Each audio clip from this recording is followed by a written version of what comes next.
Hello students, how are you all? Today we will do an activity and we'll have a lot of fun. The activity we will do today is look at the picture and match the correct letter from alphabet F to J. So let's start.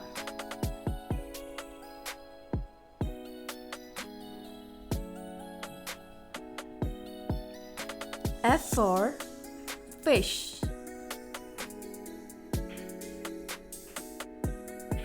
G for goat.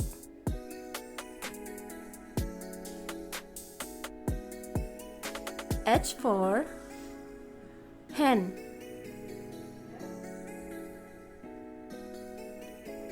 I for ice cream. J for jumper. Hope you have enjoyed this activity. Thank you and have a nice day.